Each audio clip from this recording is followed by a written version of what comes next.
se le aluga whaamalo si mai se ia o I le taununga alo I o whaiba I a manuia aua e te loto mai vai pea o mai vai ne ta lua te whatasi ma le atua I so se ala e te uia o mamanga louso alo ye yo whaiva I o rulu maka folaulo wha moe moe awa le kaua ia kolo loko ia manga kuolo ku I le muri papanga a makua ngai a inga ai mai se la fanga ngofka kalo kapua I whaaloloa le ala awalo savalinga I kuia lo vai se maa lo se falongo le lei I le au ngangi a mama papa faukuanga e whai mo e kua I mangule whainga malanga falongo le lei mai manga kua alu maamu ngai ka makua au e ke fefe loko ke le o e le lupe le a fale ki ke ele fili ki ke ele pia kango e sapo le mangu ia ko anga le loku ko anga kalo au nge ngalo la kuspa ia oi se sole se au ki kangi ke makaula I le kua le langi fa amaro si o e le koa kau le kaua mo Samoa ia wa ke le nga pau kuanga ke o roko maloa nganga e sa ue ka whako whaia kuia o mai o kawa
It's all I eat,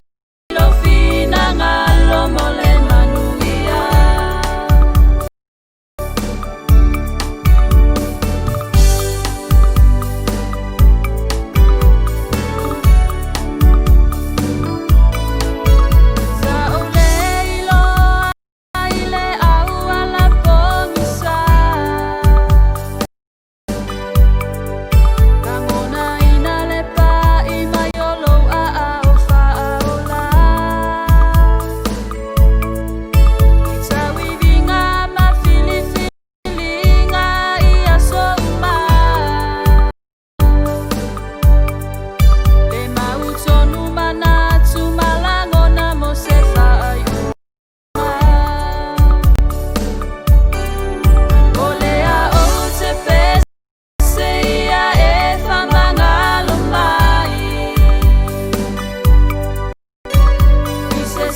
Ia toi fatalo fatu le pa ia mal so tatou wa tunu ia o fapena ona mo mai fasalang tu sa o ia laulo pe taula tu tatou po kalame ia ole Tauafiafi Ma Le Loabay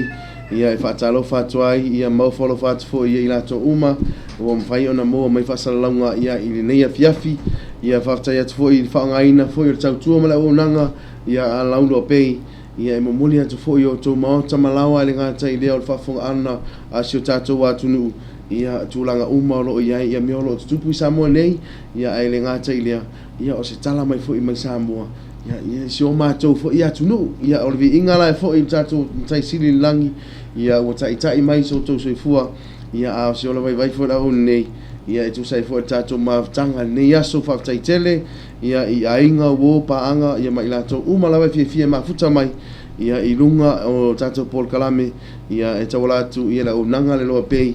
ia e momoli atu fo imlo long pueli ilo to pa ia malo o to man ia itulanga umalava ia meolo ia tupu sa tatou watunu o taimi nei o tolu sumale ono minute te eli tu lai fai Samoa nei ia mai o lo susulu mana ia le mata la ia o fapena fo iona amata ona mana ba to tele mai nga luenga fenga fo i tiuti nga luenga nei a so lava singa ia le nga tele o faiva ese le mamalo so tatou watunu fa talo fa te ila to umalava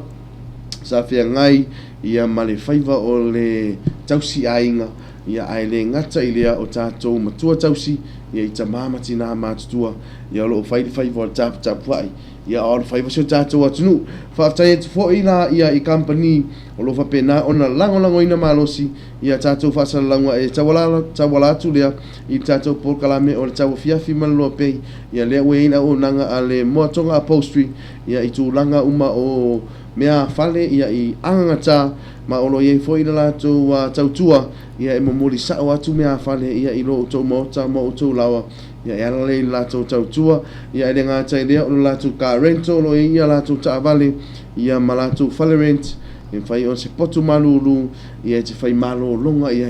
i le o ngata tonu le taulanga o pia ia lo ia i le vaenga le motonga apostoli ia ngata ile ia o le tatou fale ainga o le Laterano restaurant ia en minimart o lo pena ona ngalu fatasi ia ma le motonga postu ia le Laterano lo in la to tau i longa foi ia i tuana i mato ia i le ngase senga o mea tau mafa ia wale pa ia man so tatou wa tunu fatai tula ia i company nei ia mo la to so tau au foi ia man tatou por kalame ia fa o foi o to pa ia mo to man tulanga uma wa ia Samoa taimi nei ia o taiton ia o lo tau fai manu ia tu sai tatou i le alofa maleanga le o tatou tapa o sidi langi al nei taimi fa ta alofa atu ia i la to lava o mai mo mai nei fiafi o tulanga uma o tatou por kalame nei aso ia i nei fiafi ia se taimi ona e fa ona fa fonga lea ia i tulanga uma lo i le tala mai Samoa o le toi tu ina atu lea ia o tatou tala mai Samoa tulanga uma me o lo tupu i Samoa le ai mai sei lava ia le fenga i fo i so tatou atunu ma tatou palemene ia ma le fono tanga o lo alo tuai ia i nei taimi ma le nei vai aso ia e mwhaiona e mau o maleo te lenga ia pe atu ina atu ia tatou tala mai Samoa ia o isi tu vaenga ia o le tautua ina leo lo tau pa ia malo tau mamalu ia e ala lea i tatou musika ia o sui fefeloi ia whawhiwhiaina i foi ia lo o tau pa ia malo tau malu fatalo fatu ia i tupu mai ia o i lato umalawa tangata nuu Samoa ia o lo mai moa mai so se tafalawa le neira langi ia o lo mo mai fasalalaunga ma futa mai foi ia e tau wala i tatou polokalame o le Tauafiafi Ma Le Loabay ia o le taimi nei fatalo fatu i lato umau papena ona tuina mai fe lato lo faanga ia lea ua iai ia ngaiuli le ausa tani eluki ma naia tele le musika ai whamole mo le ato ulo faanga i seo tina pele ina ia o amela ina le ausa ia i maasina whangaloa ia whaftai tele le mafuta mai ia o tita tonu ulo whapena on whaafong mai foi ia seo tua ma le pa ia le tatou ainga ia e tusai foi ia ma le lo faanga o whapena ona muli mai se yuli se yuli fotu o nuu loa tui sa mau Victor Elisara o kau ngalo ia ule ingoa uso lea se talofa se yuli ia lea ufa pena ona tui man tatou live ia o se tasi foi uso wai longa foi ia i tūlanga ia o le vaenga lava lea o le whaasalau ia mtu inatu foi ia sina ata ia te oe whatalo whatua ila ia i le uso ia se uli Victor ia o mafuta mai foi tātou live o pena o whatasi ma tātou live ne fiafi ia ele ngata i lea pa ia male mamalu seo tātou wa tunu le foi o mafuta mai ia lili sa mamoli o ia ele ngata i lea ia o lo mai mo mai foi ia le sunga ia Pastor Levi ia en Pastor Tim Kisa ia lo mai mo mai lava ia tātou por kalame ne fiafi whawhitai mafuta mai whawhitai foi ia le whangaina foi la unanga le Loabay ia tawalatu tātou por kalame ia tu ina atu foi ia nai musika ia matu ina atu foi tūlanga uma e te mo mia ona e sina fia ma e lo foi ia i meo lo tutupu i tono seo tātou watunu tūlanga nei aso ia sawa pena ona feo lolo lava sina pisi taulanga ia pia sa o te foi ia whatino nisi foi o vaenga ia nisi foi o nei whaavilavi le maalfia ia sa o toi tai le taulanga ia ai o lo tūlanga le lei mea uma ia ai o tūlanga nao lo ia ingeso tātou e ia i le lockdown lea o tātou ia ona o le COVID se fulu maleiva ia ai taiton ia o lo manu ia i tātou uma ia au lofa seo tātou tapa au sirilangi ia sa tini whaniko patalo watu i lau sunga vise sia mo leo malo tautua ia o lofa pena ona mai mo mai ia le sunga ia sa tini ia mai Brisbane Australia whaftai tele mafuta mai whaftai foi ia le tūna mai foi o lofa anga tūsai foi tātou pōkalame ia o i lātou ia e le misile pena ona whaatasi mai foi ia i tātou pōkalame i aso tai jasi ia whaftai foi tua fine ia lili sungalu tūsai foi malana tautua ia pena ona tautua ina i loo tau pa ia malo tau mamanu ia e ala lea ia i musika foi sa tuina atu ia au nisi foi o tala mali ia e whawhiwhiaina i foi ia pa ia mana malu tātou atunu sa whapena ona mai mua mai i runga o tātou lava singa Ma Le Loabay ia i lea wa uli ai o tūlanga na nisi o vaenga lo lawa nunga pea ia i Samoa le teimi nei ia mo lo si le fia o tūlanga lea i le vaenga ia o onga whasuma 2 miliona u whapena na o tasi New Zealand ma Australia ia e a mai e lato soani mo le alu walu pea i luma ia o tūlanga taua o onga tonu so tātou o tunu o sfamanuianga ia o sfamanuianga ia i so tātou o tunu ia tūlanga uma e pei ona nginga i foi lipoti ia mtuina mai foi lipoti ia le soani tele lea ia ani usila ma Australia i tūlanga lama taua o onga ai le ngata i lea o le fono tele foi o alo tue i so tātou o tunu fono palemene ia o telefo inisio vaenga lo whapena ona tangtanga i eilu tātou malo fia whale leia ai le ngata i leo ai mamau i tūlanga umalava ia o tāpenanga ia mo sio tātou atunu ai o tūlanga uma ia o lo whapena ona iai ia le tātou atunu teimi nei o se teimi lumana i ona i toi whafonga lea i le toi awina tua tātou a tala mai Samoa o lo iai lea o te lenga o pata tasi ia ai o le nei taimi ia i whatala whaute lātou umalava ua ngai ia o lātou maotama o lātou lawa i le mai ai o tiute mga luenga nei aso whaftai tele malo le on sai malo tautua ainga ai le ngata i lea ia o leo foina fo i o lo malosi ia e tausi ai fo ia seo ainga le ngata i lea o mātua ia wha malo atu tātou pōkalami ia i lātou umalava i le ngata i lea i lātou mafuta mai i maotama lawa ia fa malo atu la por kalame ia i le nei fia le atu ina atu sta pese ia e toi fa lusi mai ai uma ia tūlanga uma fa pena e ita nei aso i lo pas a pena i se tūlanga na ele fia ai foi ia i so uso a fainga luenga boso to fine a fainga luenga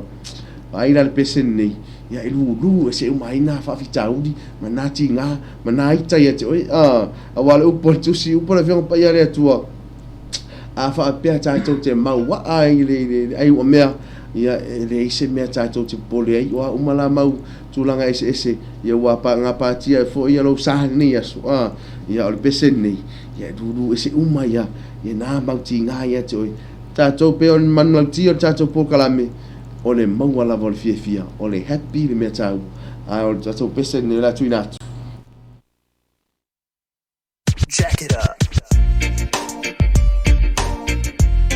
Yo, my Rachel Mississippi with my brother Sam. See the man. Got the rope. Yeah.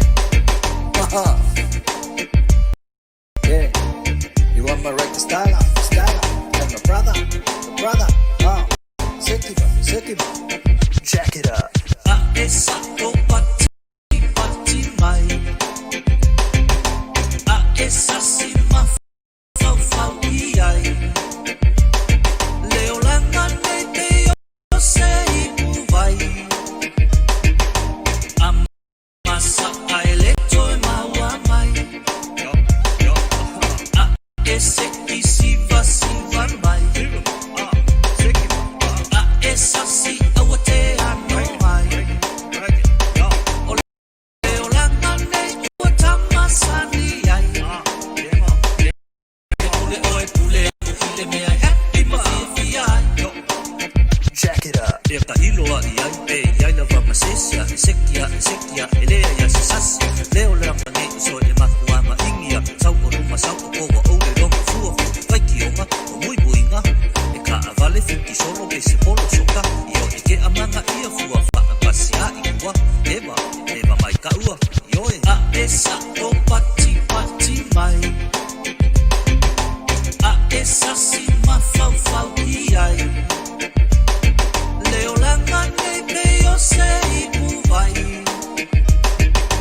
Amasa ai le toi maua mai.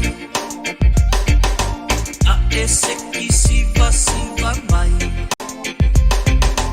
A esa si awate ano ai. O leo langa nei ua tamasani ai. E pule oe pule a ukile mea happy ma fia ai. Jack it up. Pa ai le vai le I get I wa masa awa susule folona kongi tua. Kele me fufunu ki ngā I le ulu fa alongo le kalinga ai aua le komu. Wa ulava fika fa aeva le musika isi ai le laipe a kele o le kisa. Eva mai loa I a daka ma is ma le kama o sam o uma o le case. A esa o pati pati mai. A esa si ma fau fau ia. Leo langa nei pe o sei vai. Amasa ai le toi maua mai. A ese isi va mai. A esa si awate ano ai. O leo langa nei ua tamasani ai. E pule oe pule a ukile mea happy ma fia ai. Jack it up. Say, ko mai ala I luma kasisiva. O se manga ia le o ke mai au fika. Ka ko le happy a elea ia se pisa. E sa si kako uma ele nga o ka. Si ma si lau, si ma malau. Elea la basi si e fika o lau si lau. Ia wala ia lea ia ma se si mea ma. Na ko alu loa se ki mai. A esa o pati pati mai. A esa si ma fau fau iai. Leo langa nei pe o sei vai.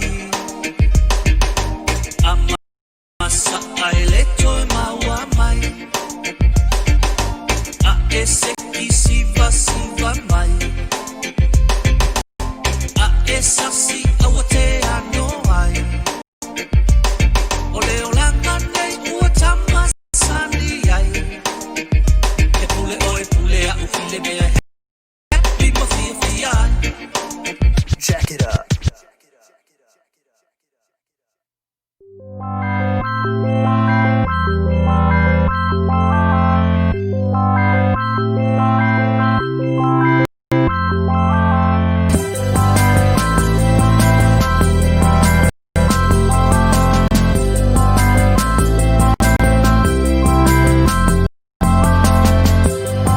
Talofa, welcome to Tauafiafi Island Resort.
e pe o upu le muanga ngana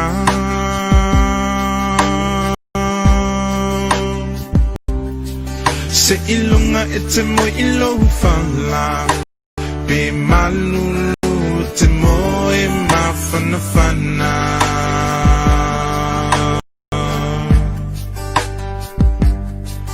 Pe o fea ole nei lalolangi Te au mawai te mana tua lo tunu umoni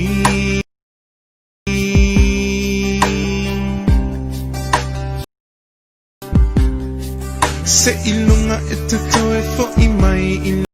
le lau ele na fo i mai ele tu e whai mo tofi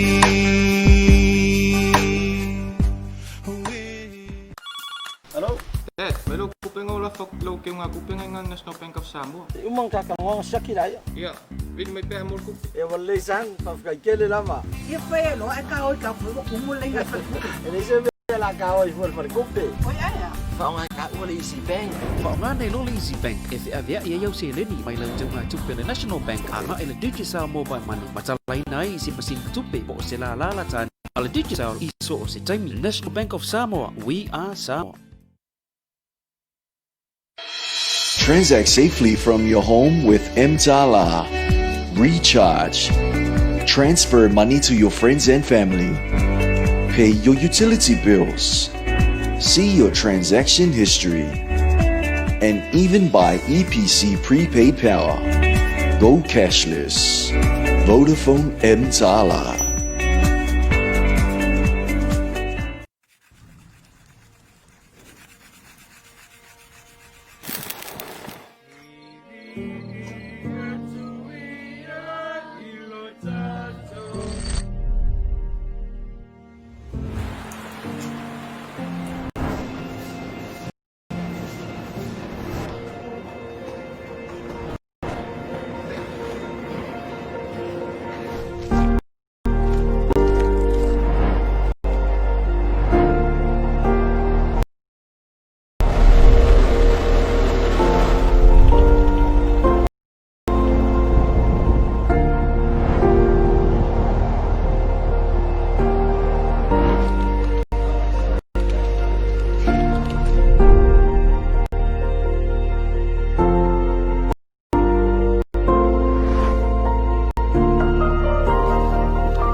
E lua ni vaenga tāua e mawhai ai ona tātou Tauafia ai le pipisi o siama o whamai e whea ia le ea mua o le tūma mai o tātou tino e Tauafia ai le pipisi atu o le siama i nisi tangata e pei o le pupuni o le ngutu ma le isu solo mama po se pepa solo pe a tale pe mafatua foi la foa i vave le solo pepa ua umana whao ngai kaloni la pisi aua le anu vale iso o se nofoanga Lua, o le fulu mama o lima i se fasi moli mawai mama, mo le tolu se fulu i le fast fulu se kone le umi. I taimi ngā se se ai tau mafa, a ele i tau sami, pe uma foi, pe a uma ona whaini ngā luenga palpala, pe a whea ngai ai ma le tau singa o tangata mamai, pe a uma foi ona whao ngā le whale le tāua. E mawhai ona whao ngā wei la au, fulu ai lima, o loo whatau winatu i le whale o loa. E tāua tele le whaatau o vaenga nei, mo le Tauafia o le pisi atu o siama, i nisi tangata. Mo nisi o whamtalanga, so ta iso se fale mai o la tane pe vili le lua ta silua.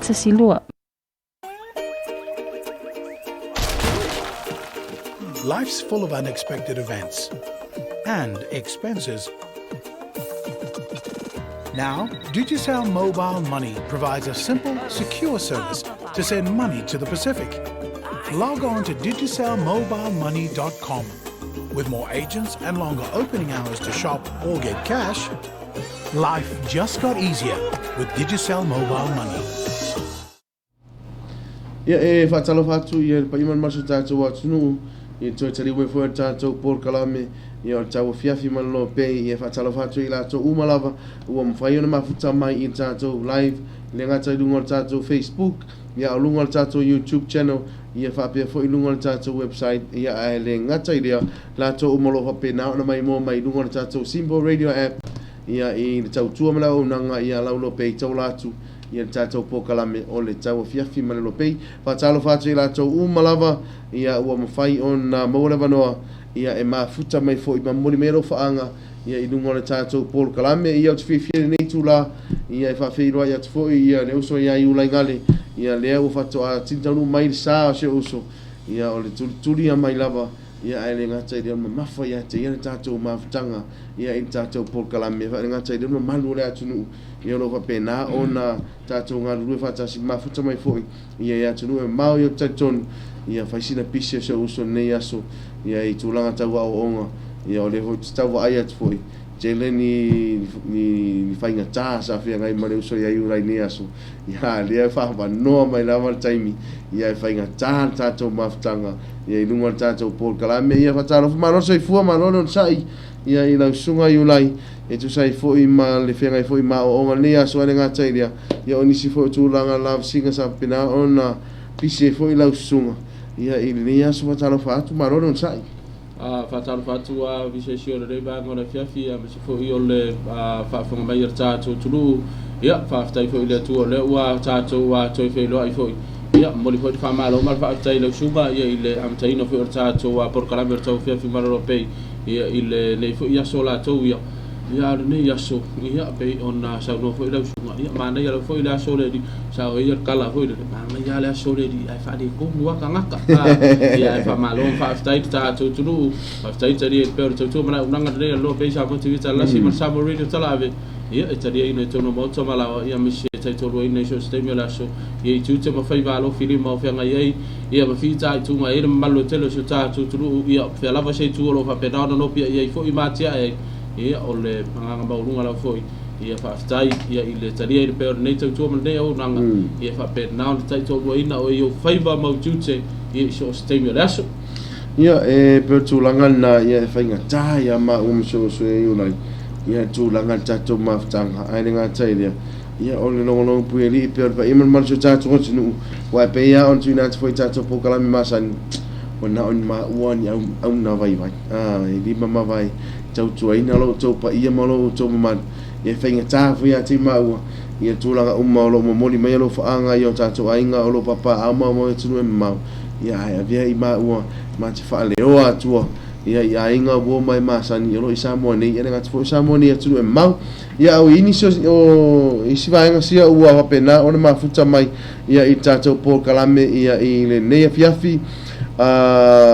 Daniela and Naomi Malai Ulu whaftai mo le Paul Kalame matangofie manuianga luenga o le afiafi from North Shore New Zealand whaftai tele ia le mafuta mai tātou Paul Kalame ia o seo anti ia vailangi whapea ia ene ia meli i tei mune whamui whamalo tau tua tunu lots of love ia kiwi whasavalu malo kiwi malo sei fua lau nei ia i lau sunga good afternoon my brother ia good afternoon whamalo at for tātou Paul Kalame ia oe i le fiafi wata ola whafua le o join mai tātou live ia o whaonga mai e seo anti lea le tātou musika saa mai ai ia o baby fly kinfia ia lea o matua fia lava ia ai ona le musika sa taina atu ia Oliana Malai Imi ia whaftai tere le mafuta mai lea o join mai tātou live tau maloto tu iono ma ngai ngā luenga nge fiafi alofa atu from UK ia whaftai tere lava uso whaisine mau fo atunu ono mafuta mai nisi o tātou paanga ia a o lo whapena ona whao ngā mai lama tau tua ia lau lo pei tau lato tātou Pokalame o le Tauafiafi Ma Le Loabay whaftai atu ia nina kose lea ua mafuta mai ina fiafi nei Khalifa Crowley le foi ua mafuta mai na fiafi nei tatou lai faafetai tele ia le mafuta mai ia i le tatou pokalame masani Tauafiafi Ma Le Loabay. Ia o le tūranga tāua na i le pokalame nei a misi foi o le tatou mafutanga ma le mamalu o tatou tunu. Le pe tūranga na pe fono tāua tatou pokalame la sona na ke ngofu ai tono le poktua o ngā o le siku o ma fau la ma fau me ala o me fai au a le sipiko ke ma fau mai ia kala la fai ia i le feilo inga mala tunu ia i le pokalame o Tauafiafi Ma Le Loabay a fa pe se mai ma ue pe nga fa pe ke sa ua umba ia ai so ia o le fa tai sili ia wa o le tūranga na ia fia foi le loto mal ma fo pika ke relax mai foi le sui se si va nga foi le taranoina eu kanela pa foi ka unge mau pa langi nga makwa ma peba solo ilo tala ulau le ia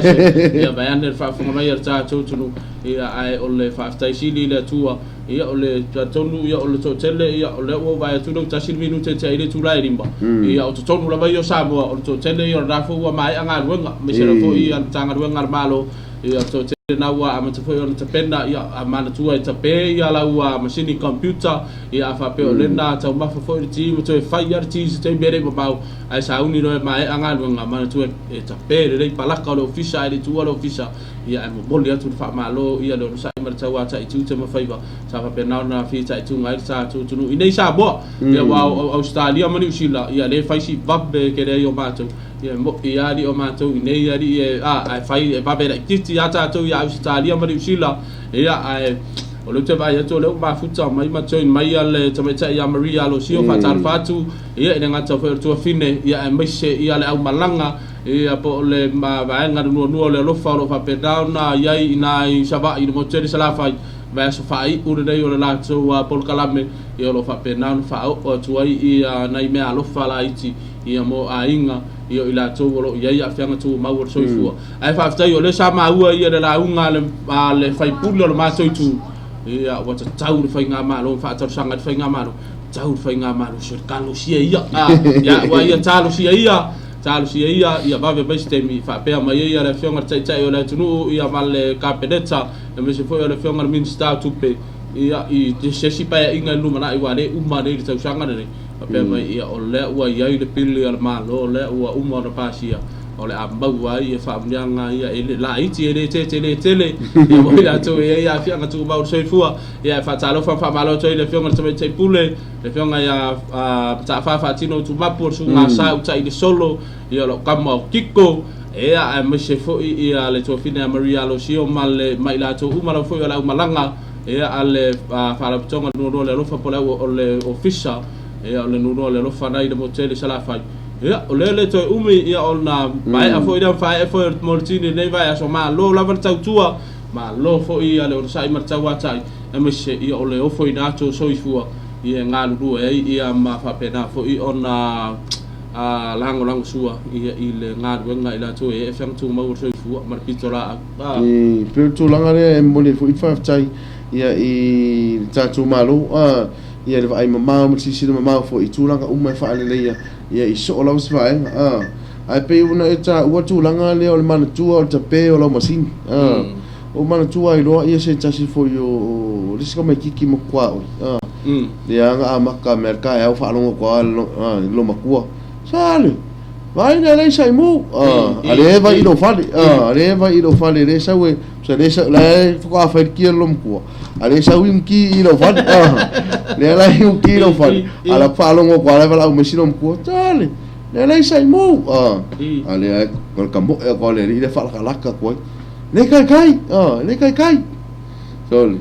ia le ala yo kula makua la ole ko ia se si me se si me ai se lo makua mua fa ko ala ngonga la yo ngongi mu ole le sala nga mu ole le sa e la ngonga no o mu le sa ai la fa lo mai voi ia o songi me lom tua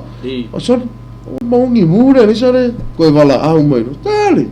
ele sa le mu usara la kunga la kama usara la ku venga le ko vala au ye kai ton o fa lo kunga me ma se me ia wa mu mo I mana ina le sa wa konge lo mo ko ulo le sa no va ia nga e fai mai ngai ia le kai ale wa mu le sa ia o mo mu le sa kongi no lo mo ko ulo le sa mu wai ro pe tu la le e ta wa fai tete ia I le nga tau tape o masingi o palaka ia wa o tu langa ia o lo pe na ona afia fo ia nisi fo tatou a mi sa meto tino ia ini afi va ve que ia tu ia la ia o nga mu le kalsini male ai fa pe la le wila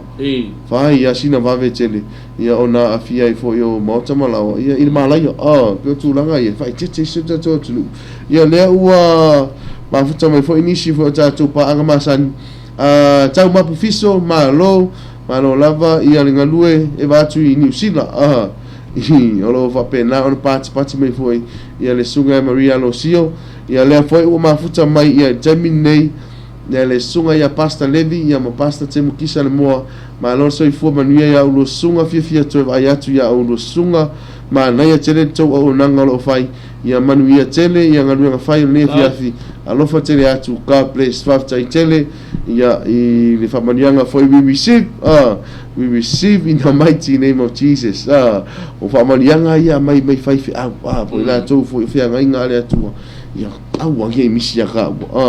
ia fa tele tu la mo fa manuanga nga tele ia nisi foi mo malu le atu nu le o fa pena ona fa to ma futa mai lungo tato live ile ngata lungo Facebook lungo tato YouTube channel le o ia kimpo afimata fa tele ma futa mai o sio nawa le foi o join mo tato live ne fiafi ia ai le o foi o join mo foi de mauso tu ofe ia to fatu moana solia fa tele ma futa mai ia se tasi le tau fa ilo ia ka mo ka kingo ese ai o ngalu ka se longa se fulu ia pasi mai ka ofia le ala ma futa mai ia le uso ia to fatu ne fiafi mai ia uli manuia ia I lua sase lua ia I le neaso o la langi le o ka ko ke ia langi le tato te ia I fai mea uma le poto ia male ma wa I le no fatu mo o lua ia le auso sa o le ia le sa to fatu ia makua ia plan le tu langa uma ia o ia tato vola I fo I nei no langi ia le to fai mai pasta la le mu le sa ai kuli no se di nga male pa tele ma futa mai se lau po langa ia le fo ufa ma futa mai no tato por kalame ma lo uso tu nei aso ia ma futa tu lava ka ua lalo apu ngai Hastings so le la wa langa mai na le uso se lau tau nga ia o mana tu ai lo tau apu le New Zealand le ala fa ka dia ku pe venga le la fome sabo tole ava ku ha so le se fa pu ku nga ka mala fa yo sa le ai fi o si no ku fa ka le ku pe ngi fi wa se ku pe wa se ku pe o vidi so ko lo ma ku pe wala eu me ai ka ko le ko vidi ngu me la telefone i voi de o vidi le messenger o video call tole wa mai se ku pe e no la po fenga pu e mai le ina le po lungo o pe tfai lang ai kia ke fai pe pe ai le lo se kala fai mai ka ka ki lo kalu o le lo le ri le ka di fe me non kinga so le bo fusion kinga va tale au makua fa malo ka ma fa malo le mas bingo ya ke ia si no ko le pe va fo se e mai ai follow me ko me message sorry mom ko le ang ale le go kia ma ia talo fatu ia uso uma ia matu fa fine ro pena ona ngalue fo ia tunu ma ia ona tau sa idinga manuia mo ai initial va ngale fa talo fo mai ai ta o ne fia fa balo ya to fatu balo so dia le le fesi dia po ia di ba le ia se bi de le o ia se tala tabayolo ia ia ono le turanga fo le man tu o le sa agia fo ia invitation se vai tu ia le sa no anga tai tai o le tu wa babbe vai se tai me tala i ba le de ba o sa bo amba New Zealand pe ta ia o le o to ia e fa ba i to do New Zealand la bala to ia no winga la ia o le fa mo tino mai pe mala fo i o le aso ata e au ia le fai fo ia por kalamber tai te ore tulu balan fa tara raga luga lu api ro ia le no pe te ua sau do ai ia fa balo fo ia Taylor Wilson balo so fo ia lu balo so to God bless you both fa tai ia se ia star te si bale ia le fo ia mafuta mai na ia Brisbane au Italia ia ai fa pe fo ia liu taleni malo ai ro sunga ro fa mai au Italia fa tai tele ulia lau vau ia nga palau nga se wa se fa mol se fa malu tu ile te meta ia Maria lo siu ia le was se lo ma ho fa ia na wo vai tu suafa le ono o le was sui fo ia le profile picture te meta ia Maria lo siu sorry Maria lo siu ia o Marie nosa o le te meta ia da le team la no le lo fa le potere sala fa a Maria lo siu le va au mai New Zealand e po Australia le va au mai ia le te meta ia ia le fai mai ia to fatu mona to ia le va molule ko ke vai a koe kaunga so lo via ni lea o ke kaunga so lo via lea o ma we sa o pe o kau sasi mai fo ia lau sila fo ia ila to fo ia lo pena o ma puta mai me to fo to ma san ele fai ngo fie tu langa tau o mo lo no kango ia vai se uso e ulai wa maka sasi yo le makwa fai singa kele ia ko ia la misela pe o mai lo vai ngalo la iti na to lo fo se fai ngo fo ma io masini fo ma io masini mo taking loss ia ele fai ngo fi al fisini le se uso ya to fat le fisini mai pe ni va le venga le fia lo ka kali no la ia kali ka al ka fa ka panjeki so si dia ko panjeki fisini e fiera panjeki mo wal ko kala fi nga ka kala mo me mar ka fa ka bang ko tara fisini ta o ya tiria usala se uso ya to fatu ko tara fisini ta o al paribia Mamalo atu ia le mafuta mai pa ia marcha tato wa tunu ia ai mashira wa ila to o lo mafuta mai tunu ma fafuta tele yo se langa fia ia ma ua ia le tanga et foi ia o lo fa pena ona mau mai tato ia le fia ni yaso e ia tu langa foi ia o le lo wa o tu langa le o langa o tato ia ia o le fire lockdown yo fa ma isi ia o le mau fa fitau ia ma ua ia fa tuanga masan ia tasi ar tanga ta mai e fa manu yanga ma ve ese fo mai o fa vitaurina ye be se ta mai the joy of the Lord is my strength mo wala o ele only mai ni ari e fa ya ko tu langa ese e ke happy ya oi tu langa na fa tai tele ya ila to umalava ya le o ma futa me fia mau sa salafa fa tai tele ma futa mai le choi ma tato live ula lia la vao o lo pena ona ma futa mai ya i Sydney Australia fa tai tele fa ta lo fa tu foi tanga ta nu mo so tato wa tu ele ngata o Sydney Australia ia o Brisbane Australia o lo to tele ma malo so tato wa tu ona mele pone si toni o stadia keiro awa ya ya ka ko ya wa fa dua ngo Euskadi ka kele mai fa yo se ke leo le aku ka se aku sa do ya ko inga venga lenga si da ko do ya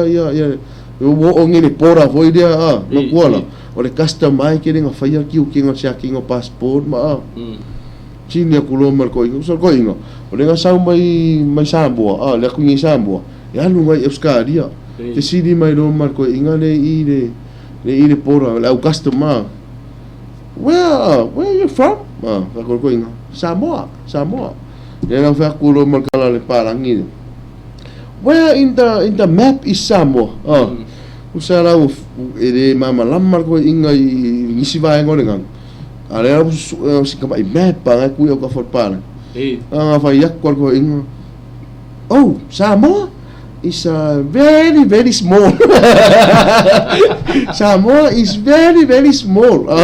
Ia pertulangan na. Ia what foi estádio sol. Los ya tu. Pertulangan dia. ia fa malo atu ai foi ia ma fa ata lo fa tu tatu pokalami ia inga uma o bo pa anga uma tatu pokalami le ngata ia le pa ia mal marso tatu atu no lo ma futa mai ia i Australia i se tete ese ia le ngata le New Zealand ia ma America ia le wo o ile tu Europa wo o tu pai wo o ile tu Asia ia wo matua o atu ile tau tu mala o nanga ia on le tatu pokalami o Tauafiafi Ma Le Loabay. Pamalo ya Irene aki e watu i nei Wellington ia le ngata foi defa mai bari alo si u lai e mafu anga mafu ayo na suila WhatsApp from Brisbane vise te sa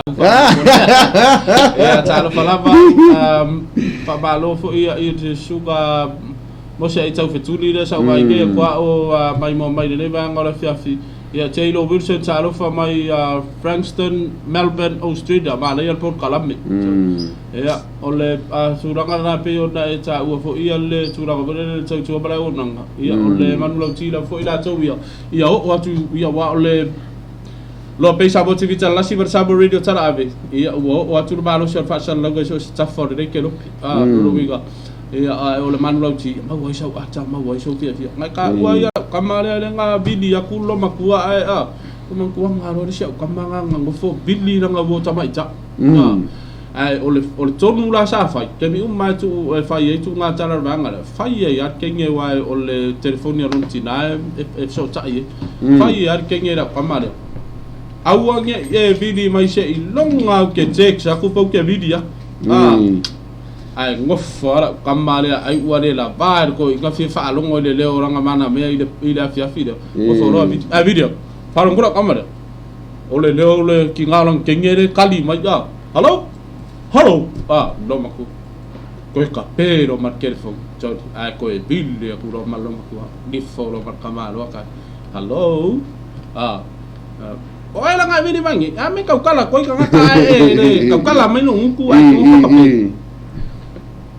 fa malu watu o no vera sa evidina ele o te fa nga are kali mai fa ko ale ko nga nga mi nge ya kwa ile ya maska kala mai nga fa longo mai mai lo markala la kamera fa ya tu lo masini le me fai ona fai le fai lo o atu lo le o le so ya wala o fai pe ara kali mer kan telefon ki bo le ele no la po le ri ya nga gas le ri ya nga o ke nga le ri nga pini mai bo ko nga kula nga le vidi kula ya ai vidi mai fo ia ki nga le o la mana me o era nga vidi mai o era nga vidi mai tole ngang lo mar ko inga ta namba you tai is no longer die. Goodbye. The number you die is no longer die. Goodbye. Tu langa la pone tau. Ya tu langa tau teknologi da we sa mo te mine. Fa ya sina sawa. Le inga lau tala. Pe no tau. Wa olo ye fule au nanga ia tatu lo pe ia tawala tu ia i tatu engineer minister vai ngal tu au fenga duenga. E ma fai ona ma tu fa sana la wina ia se fa ponga o le maliu as fa nau e ma fai ona ma tu fa sana la tu sa tal wai ona ole vaenga ole lockdown fo i mo ia tatu nei no langi mar covid fumaliva e ma fai ona ma tu fo inga ma tu so soani ia inga lo fa atino la tu maliu sa mo nei e me fai ona matou pueina ia i le ala lea o i lungo le ala leo po ala ata foi tawala le tatou live ai me fai ona sila mai el pa ia malmalu se tatou atunu so se vaega o lenei laolangi e me fai ona tuuina mai lau molimau ae matou momoli sa'o lava pei lava o lo e iai i le faipoipoga o lo e iai i le maliu o lo e iai fo'i le asfanau o lo tua'a po ai lava o le tou'aiga tulaga na o lo pena ona ofo tuai le au nanga la lo pe fe ma tu fatino ina ina o lo fa so tai mai lava e pe ke tu me sa email e no mal ma tu email po lunga fa ma ko Facebook page e me fai ona ma tu fa tata no mala sunga tu langa uma pe ona uta ua ai pe o le vanga le ia la ngona lo fia o le sinea so ani e fa ma tu fo ina tu me mo pa ima mo chita tu nu tal wai ona le mo fai ona malanga mai fo ia ila tu lo ia tu no ma ai fai ona ma tu ina tu ma tu langa le i se tau pa u pa u lava pero tu langan na ia ne fiafi fa malo ila to uma sama penan fe ngai matiu te mga luenga ia renga te del mamal so tatu atunu ia fiafi ai foi lunga wala tele vavi tautua nama o lo sa au e te vavi au foi te na vavi o lo mo te lo lao ia ai tupu mes fa le to ole turanga taua pe na taua ile sia au nanga male tu ale vanga nei ale lo pe sa mo tivita la si mar sa mo radio talave ole live ole kusa pe 2 minute e tuaila titi ya na o atu ala pe ya la ke ya ide me la tu pe vera ta tu wa por kala me la fa fina nei olo awina tu sa o tu la no fanga ya au tu ya fa sa langa e ale lo pe ya sa mo tivita la si mar sa mo radio talave ya ine ya ifara rauni ia le ai mana maloa ia mako no fanga tama matine au le ia makua I fa te reina ia le fa le tono a wala sa tu leva a fuk ia le wa ma futa mai le fiafi ia le fa mai ia maria lo sio fu atu le ia sa le kala le leta manuia le lua so god bless ia lo no winga e fo linga mai la ia o new cases ia new sila le wa ia le ua me ia tua I lalo le balu sa ia le ua me se fu no winga o le tu langa le mai te wina ia wa ila fo ina pepe se fa mai ko vit suri ba ia me te wina fa ungol ba ia so le ko kelle au sasa Victoria ma wa ila fo wa ma futa ma le ba ma fa fita lofa ma lo so fo manuia ma lo fo non sai tu te ma fa ko nei fo ia so lua la to ia le aso fai mai nis o le makua si loua e lo makua nga sa faidang polokar market e laku ai le fale ai le fale laku le fale si me sko inga man nga yaso malung ko si makua o ki ale fale kongo laku le si aso le talia ta fa fi nga fai kala le lo makua anko laku le si aso la so dua la laku lo makua fi si le ko mai das nga ya ke loa o papa o le aso ngai o le aso si loa ese de oki fo o ngai aso la ko ia fa mai lo malo makua o I mat ko inga se wa le panga ka nga fale la wasi nga o ka un fai no se fai de lei la se lokwa pa ke yo la so lua ya mangira langia ya tu langa na ya pe ya ona ma tu ina tu fo ia tele ta to por kalame mo mia le fia ia tatou awa mau le fia ia le se me si dia awa pe polia pe famenga o koko le sala fai mo falao pe ngoski koko fo ima series fa popu uma la fia pa wal kala ka ko ia mo ainga le fia uma le keis ia wala le la ko inga le la ku ngane le la va ngalen ai la ko fa misa mai foi malom ko le fa ia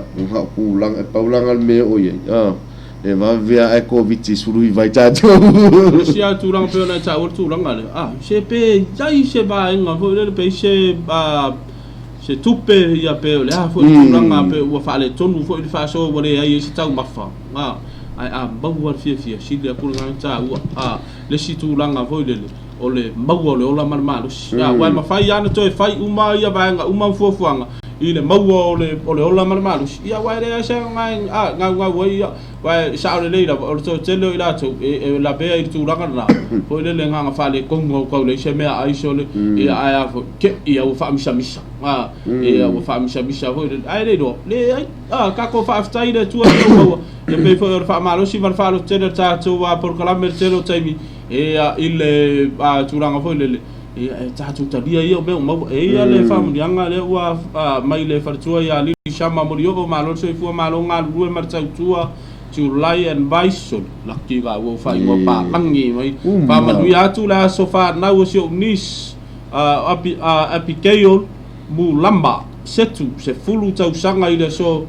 ia por kalame fa tele ia lo fangia le tua so fa popo ni sia so stele ia ma bea o ia ole pa stamai tai ia e ola ona ma tau ile tua ia fa nga ina fo ia so fua ia ngalue ai mo le li ia le tamai tai ia apikeyo la mulama ia o lo fa nga na fa mlianga ia mai le fartua ia lili shama ia mese ia ole ai nga to malava ia mese ia ole sunga vi se sio de fiaf fatalo fama fama lo le fartua ya ngafa ya kalai de wa ma futa mai ya ma le fartua ya sung lebi entem kisal mo ya sunga fa fenga inga fatalo fatum fama lo atu fa se tere lava ia le ma futa mai ia i le nei fo ia va ngore fiaf ia per tu langa sa eta ua ile fuinga ne po le apele ai se tupe ai ia mo al fia o man tu ai no te mi o fuinga luenga fo i se tasi mtanga luenga malo e na se ri ide ka ke vai ka ke ai mane lo fai iskam e su e pa se na ko skam sau ka la inga su pa se sau di masu senge si fala vai pa se que lo fai ala ave fol kala pe di makala ola le sias le ai no masa ocupe fa kulo seus e mo masinga di masu sengenga bola spei ne fai ngo le fai kala malo que le querer me le como o fa kulo seus me la sa di masu sengenga ngalo fier wa ko ya se ko pela kale fa ko tole me kala raka ai ya ko ta we tu ranga e ko ise tasi fo tamali o la tulu usa fa pena fo iona kakale nga ave ya wa ifa wila iso le ai de tole ai or kala la kakale kambale ke fa ya ku ke lua fe kawilo e te lua fa ta lofa e fai ba fo ya tu manga ta tu ai nga e fa ya ku ai e ari anko mai la sa lua kala nga se e sa pa ke i se pa ke ai pa ke tole fa mai no markala ka e fai le panka solo a ko ala inga ka e ba wai lu su sengi o la ko i isi a ko so anko le ya pasalo patu ya imeleta sai pai lo va penalma imeleta sai pai sakaria ia kau mau ala sunga visir corona sorry kalau ya la dia kamu mau ia e fatalo fat fo ia Posa Scouting one of our top fans ia le fa o ma futa mai I tanto pokala me nefia fa tai tele ma futa mai fa tai tele la to ma ia o me sete ve lio malo lava tau tua tunu ka mai se pese vave ngale ia le anga o malu ruma tu au ala te pole o le ole atu ina atu I tato insinia se pese a makua vave ia se isa sa ai foi ia ma se fa lalo mai foi ia tato ni so tato ho pe na tau sangaina ia me se la to lo I malu ru ai malia ia tato lo la vea ni malu ru ni usida mo stadia malia ia sa o lo tala sta mo kwek o le mea lava na tau roto ia ia tu langa umana ia nefe ole tai na tu tato pesen nei se fa bolo la ai se balo do vai ia di so la tu ia bai bo bai de ba ko fe fira u a parti de fata lo ia bo se ai tau fetu di bo yala ia le fa bai da fa lo tu le team challenge office ma fa uma inga wenga la tai de fa tu ia fa fe ngai ia fa tai ma tai ia fa tu ia tu dia ma tai da fa fonga mai ia o la mo so I moli ia fa pe fo ia South Victoria ma White Caroline to pai ia always Ahmed Ola Kamale this is my friend from Fiji is trainer for ABTC ia ngata ile ia ole tsabai fa ya oga ya talele au ba ataulangi ia ole tsabai fa ya oga le ia le ngafa male ba ngafo le ya ma fi tai tunga fo ia ai kama ho ia le be rap mai I fata ro ka par mia ia mi fo ni so pol kala merta tu ia o ina tonu la fo ia ole mta fa yo ina ia ale tsabai fa ya oga ya talele au ba ataulangi ia lo fa pena fo yo na fatino ia inisi fo yo alo ia longo noa ia lo fa pena na tau wina tonu le ba oga le ia le PTC ia fata lo fa malo tu ne ba ngola fiaf Patalo wat foi la inisio tato pa masani ia sunga ia Rastaman o lo mafuta mai Christchurch New Zealand ia Christ City o lo no foi ia o lo mau foi ia le sunga ia Rastaman ia o le FC mai po ai tai ngua palang ma lo tau tua tunu toya o le ola ma le oki alo fatu pa tai tele mafuta mai ia Posa Scouting ia ma lo tau tua tunu manuia tiu te fiafia no fatu my clan Indians au kilani New Zealand ta lele au va tau langi ia lea peona e ta ua fo ia lea uma futa mai o muri anga tele Sarah Malia tuitama lea fo i ua mafuta mai tata po kalame manuia po kalame te ulua faftai tele mersete ve lio ai sa ole lei oe tatou o le eva lava tautua atunu ka place faftai tele ia tautou malava mol me foi alofa anga tu sai for tatou po kalame ne fiafi ia le ngata le fa ba lo fo i le afioka ia afo win solo fa pe fo ia le tautonga ia pela ia ole pa tama mtua ia misalene ia po savea misalene ia mi fo ia le fertua ia apolidiu ia male ainga to malava ia lo fa pena na fa fonga mafuta mai na ifusiano ama ale ngata ile ia o tama tsa ia ti mani au tanga vai ale fo wa join ma tsa to live ia ile nei fo ia va ngona fia fi fa after tele lava ia te to ia la se elo la si de malo longa ia si de pese mai le tsa to wa engineer a to te mai fa winner tsa to wa por kalame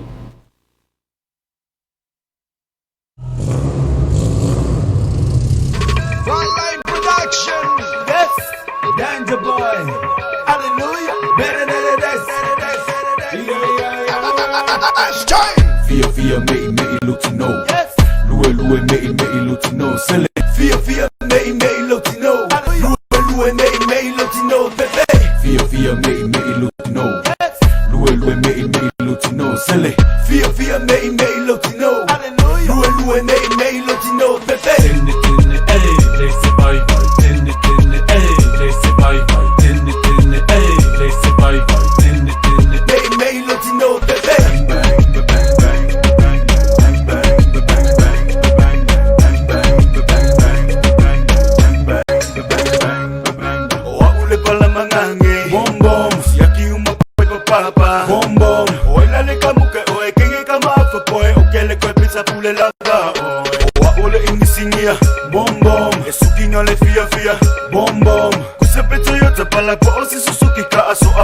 Panana pasi mo mi moluhani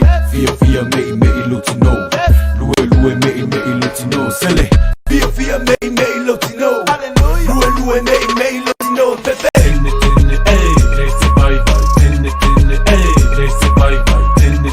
ay, laisse bye bye Tinne mei lutino Pepe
Sauni mai, yeah. Si va la fai, take care. Fa'ata mali, mawale fia ma le oli. Si va mamma pa vela sausaka, I wanna fire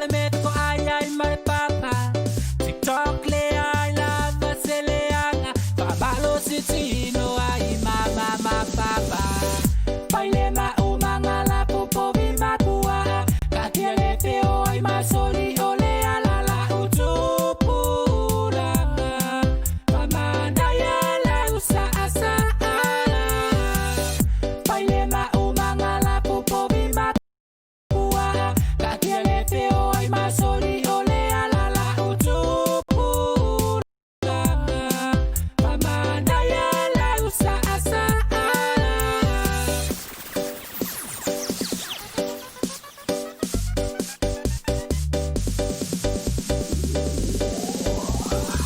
Siki maile TikTok.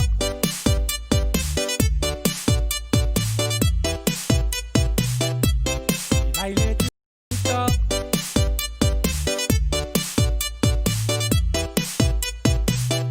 Sole suga, yeah. No sina tatalo tu uyo talane. Tene siva fata usala. Sama siva pa amanaya. Utato ole fielanga. Aile mana omele TikTok leana. Le lalo langi ole.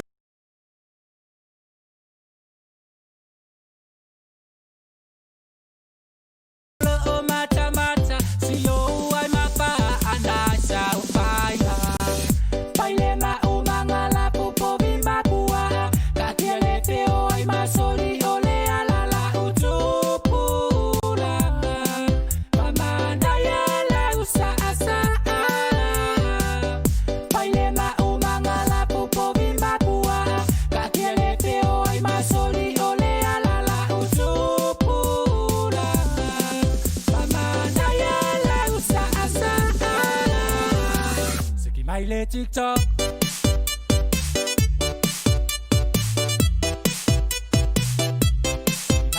Maile TikTok.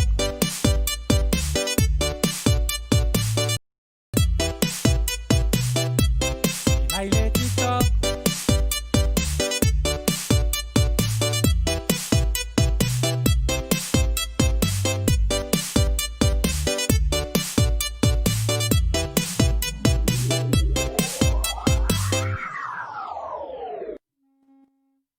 Ia whatalo watu toi tani mai tātou Paul Kalame ia i nei vea so Tauafiafi Ma Le Loabay ia i le mba ia malmalo so tātou atunuu ia whai ana mafuta mai fo i lunga tātou ala leo ia le Facebook page ia po lunga fo le tātou YouTube channel ale ngā tai leo tātou website whapea ia le tātou Simple Radio app ia wape naun whaafonga mai ba ia malmalo so tātou atunuu.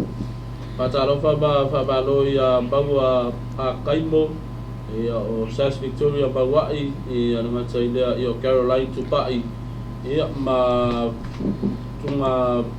mose e tau fetuli le ma futa mai foi a mise ia ra fenga runga toale vanga le Teen Challenge ia ne siringia inisi ia pole ale me Teen Challenge i le no fanga le pole official ia fa pena on a winna ia nisi foi tu pulanga talabo ia le fa pena no mo li so ringa tu la fono foi e tono le ole sivanga le ia le ngalu fa tasi mal official fam sinong o i le no fanga le ia le to ia o winna ila to ia ma fa pena foi ona ave e fautuanga le ala ma futa mai ia sunga mose ai tau fetuni ne vanga le fiafi ia nga tai le ia kamalo afoale ia le fo win solo falo te vai mai bo mai ia ma le uso ia mai ka fitu mai ka ia se se fo io bo ia po uso ia ina ia Australia ia le vai aso le sei vai today le na congratulations uso ia le sa pena fo tu ese sei nai ia le fartu sunga mai ia ma le olo taua ia fa mdianga fo le tu le la ua ia anga le tu ari uso ia ma fa pena na marutia le soifua ia o ia fo ina tu ma tia ia ono le pepesi fo le fa mai o covid sruiba ia le ua matua panga tia i lo tātou wala rangi ia i le nei fo ia vanga le fa mai ia Taylor Wilson ma lo nga lu ia o lu tu ngane fa mo le talo sanga tu le pese o le tua pai prophetic voice ia pe tu sai pa lu fina nga lo fatu i se tina ba Wilson i mo maramato a inga to i sali Samoa per se te velio ele fa mai i le musika nge kama ma lo va tai ia a me se fo ke vai ole makua kele au move kaka no Maria Lucio ia da wala simba I fa tai ia wa ole pay ar fa tu telo taimi ole manu lauti la foi or tato a proclamar Tauafiafi Ma Le Loabay mau alo fia mau sau ata mal tili malo tu atunu pro sekiar musika ia le ala fa mai ia email letter sai pa ia sakaria malo tua enaso ma nei ia rua pese ia kameki from papa toto ia ruinga la wodi ia le na usual pese rea ata mai nei ia tulava sa siaso ia fartua ia le fatua to ma futa mai ale fartua ia siaso talo fatu fa balo ia fa talo fatu ai alu loa ia gato foi le ia fartua ia lili shamba borio le ala foi bai bai ia ole fartua ia kafa ia kalai fa pe ia sunga fa fe ngai ia levi and temukisar mo Te le lava mafuta mai I le nei fo ia vaenga o le fiafi I pe tūlanga na e whaftai la tō uma sa whaangaina tato pese e la mamu fau le ke o kwai pe e ka oko e la runga vai ka ako solo lima ia o te tarton ia o nisine yo o le mamalo la tunu fia tūlanga le o lo inta le ni o le siva ia pe tūlanga na whamahaloa tūlava ia o lua mari alo sio ia le ngata I mereta mo le whaanga ina o le tatou musika va pia ia sunga me le sete video o le anganga na ma le whaamai moe o tatou Paul Kalame ia awane I se vaenga tasi o robo fiafi e whaale au ngā ina ia I le whiri o vai kofu roi kongu le whiri ngā o le whaangoa ngoa ma misa ngā kopi pi ia I le tua Nei mangu ia mea uma, mafia mea uma, pe no vai atu. The joy of the Lord is my strength. O le fia manu o di mai ali. Ka le happy ava sora tu ata tu pe tulanga na. Pa talo fa to fine ia heta Wilson. Pe na ona mafuta mai I Australia. Ia le momoni mai fa sanga ina ia se tasi fo yo o fa tunga fo isa sa ka ma fau fo ia ka ia ka kuskus ia o le foi la fia mai ta ia portofine eta ia e fa no longo me mamole na lo faanga I sona tina ia lo sa mone ia I mo fa tai tel ma futa mai fa tai foi ia le fangaina fo unanga ia mal tau tua tatu lo pe ta wala le tatu po Kalame fu mai tu I loma ma na ia lo va se lua se pese mai na ia Mikaele o te awa lo whātua I si o san o Henry tui loma o lo mai please ia o lo mafuta mai Melbourne Australia manuia le lua aso ia o Elaine Maina Spiriano ma lo lava ma na ia po Kalame God bless whafta I tele mafuta mai taile on sa ia la autu I vanu ia ka ungane musika uso vise ia Maria Alosia le ala ua matua fia Maria o no lo whaanga ina lan taile ni ia I ne fiafi whamalo fo I le whartua ia maina misa fo mai pali ia o le whartua sunga I le malo ia I le tau whailo fo I le suafa I le ngaluanga whawhasana lau ia sa whapena fo I o na tautua I do tātou tunu ia I le ala leo le po le tautua mana unanga ia le Loabay sa mo TV talasi mal sa mo radio talawe ia I aso walu ia whamalo atu mwhaatalofa ia me se fo I la tau mala fo ia o lo fia pe tautua mana unanga ia I le ngata o runga tātou Facebook page I tātou live ia whiawhita I tasi runga le YouTube channel ia o le lunga le tātou website a wala le tātou link ia ma le tātou simple radio app mo moli atu whaamalo ia tau malava ia ona o le mawhitanga fo ia whai pe I le aso mo le aso o le na turanga fo le leu te fia tana noa I lava le fia ri ia lau sunga visesi o ona ua tele la fo I whaamtalanga ia ua nginga I runga o le ia I le pe ona whaafonga ia I pe ua I whaafonga ia tātou turu I le fia na nafi ia I le tātou tala mai Samoa I le turanga fo I le se tasi fo I o whaafia ngainga ia ele a fia matangi ia mafia uma ia le vasenga fo I po le baa ia o whaafia ngainga ia I la tau lo whapena na no pia I fo I ma whaafane le malu le telo a fio anga ia mis fo I tulu mamau ia I le tau swinda ni pukai o le ola ia e whaapito a ngā whaas whaamtalanga ia I le turanga fo I le le pe ona ngi ngai fo ia le fo sa o la fo in tala no ina tono le parlamento so tato tunu ila la sona na fi e tu ranga le o le fai fa mtala nga fo ia mane la nga ina fa nga ina le upu e po le afionga le tu ia e pe tu si limal pe fo anu ta u la sona na fi ia tu ranga le ta mo fai lo fo ina ia fa ma ma ta fai no rangi ina ta fi se ia e fo ringa mai o le ua tau solo mo mai ia le fa kerisiano ona la tau amataina fo ia pe amatamea mai sala fo tatu tu la tau ia ele ngata le tau fai tatu ine ta fi se ia tu lang fo tu si lima ia le vanga fo ile la tau e afia tu ma wo so fua ia ai mai fo ia tu lang fo ile le ai ma wala lo ina tiram ta mai tai ia ma fa ia sala tau ia ale fo ringa mai ia o le pe o i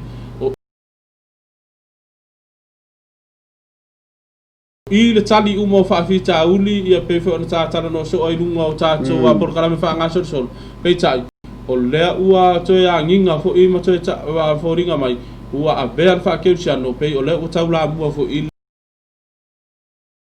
le tu ranga le tu silim te le lo ala ye po le ase to ile le sa go fa so ia ta ura ba ia ma fa sino mia ni so tapu inga ia ai pe ya no tau o le mele no Tauafiafi mai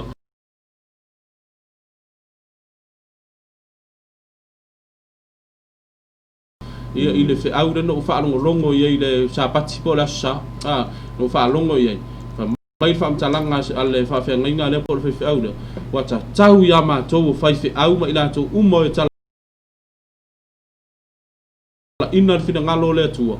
aua nge i kako koe tustusi lima mfesiringia o fea le rotu sao o fea tapo inga sao pau le tūranga te tau na wha ma wha matala noa ina le taimi nei ma le fea au te tau na mo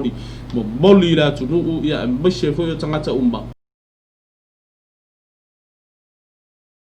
o le lalo rangi sao nia tangata lava ia mata pena ma sao ni o tato o le to ese taimi fa marti ia le wha matalanga le fea au o wiloa ya uya I meolo no fai tau e tono le fengo pa ia le atua pe a fatu stusa I temi ua I tausanga ua alu ma tausanga utuana ma re nei foi temi a fatu stusa o la ua mau ma la tonunga fatu stusa ia wa udoa ya ua leise temi o lalo langi wa uti temi o lalo langi no wingala ia le fo ringa mai ia mo fitfilia asuina le pupai o le ola pe ona fa lupe fo asuina le pupai o le ola ina ia va to le ola I start ba o la fiong pa ia le atua e manino me uma I tono la fiong pa ia le atua fa mai tu sia ma tayu fa mai ele o mea e batu to tonu e le anga I tangata o mea e mai fafu ia e fa I fonga po lo mutu ia o mea nga e ka upa ia ilo o itanga it defies a person e fa matala ilo o itu a hinga tangata pe na foi atu ilo nia upu le fiong pa ia le atua ai fa mentu sia James yang fia vai kau I kus pa ia fa palang James chapter 1 verse 26 if anyone thinks he is religious and does not bridle his tongue but deceives his heart menor kalau kompa ia that person religious is worthless. No, amen. Yeah. Amolo over no te suai foi. Yeah, mana ia ole mta upu foi mata no foi ne fiafi. Ai ole tulanga o tia foi no ta ia nganga o ta itol kerisian. E ta tere mana o tu ina se tala ya fie se nganga.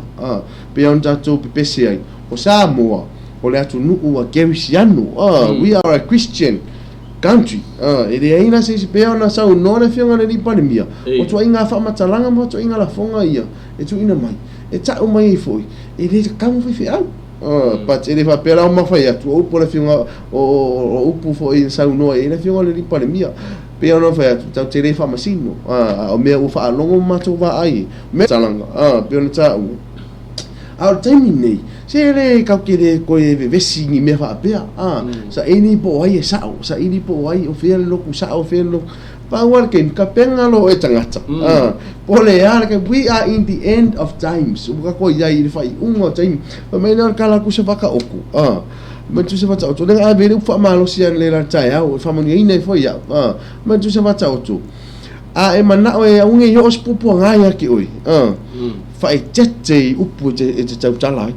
Ya pena o tu langa landia. Ono ua pe ta upu fo ia sa pena ona langa. O ti nga o mai e kale sia. O ti nga o mai foi. Ke sia no sa mo. Ai pe ona mafai atu. Ma te re fa masino. Pa o tali au mai mo ta to te mine. Wala ola fiong pa ia le tua. Pa me kala ale atu se kolosi. E tau tala. E ava tu saula unga po se pe tau tala in tangata. I e vatu malu loto ato. Malua nganga e tea lofa i ngā tō. E wha amanu ia i nai se o lo wha longo longo. Awa e tea watu se upu e ti ngā isi isi. Pea tō langa na ne fia fia le mpa. Ia man maru se te watu watu. Ia pea o na maani e foi i runga wawo dungo tō whono palameni.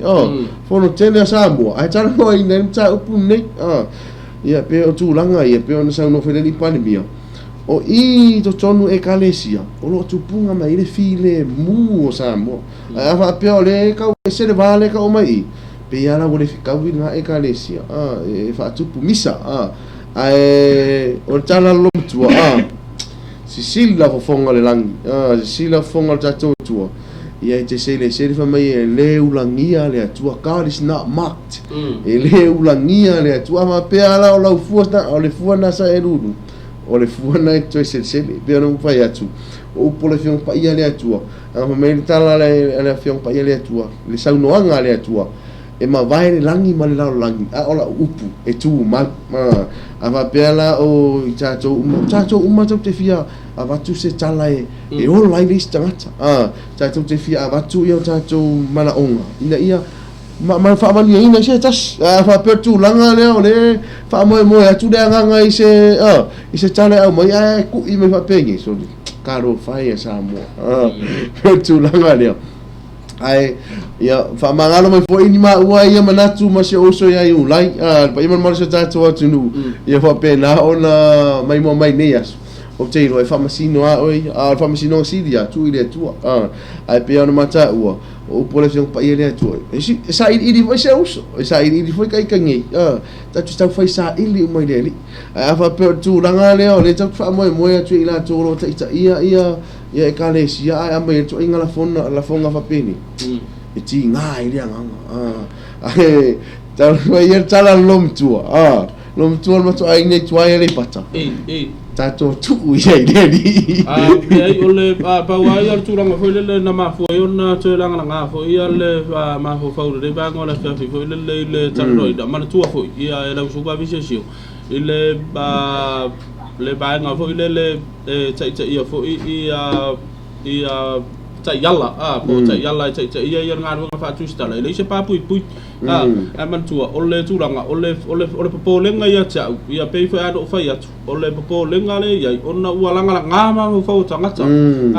I todo man tua foi pe ano fa tu foi da sora da fi mar tero te gola tu lu de Samoa ni si fa so ola tu lu de Samoa ola tu lu fa ma fa ele ma fai ala ona ia le foi ana mtua sa no manino ia le fai pulo le I tu malo vai manga ia le fai mai ole e fai ame uma o lo le fa ke siano marka unga bengi o ia ele popolle ali sta ngata be o ti ele fa pe ala fo ile lo tau sa I dia tu po fere tu sa o mo ia tu ranga e a vea fo ia me fa pe nei mar tu ranga le mta pula tu lai mai ia ile fa ungol va yaso ile la unga ile pe fa nga ina ia le upo le fo nga le tu fo ile pe tu si di mai wa le mo na le sa tu fa e va wa fo linga mai wa fa si ngia fa ke si ano mar tala le ona u pe u fa le wa ma fu mai ma dia e mai ia tu linga le tu ranga le tu si lima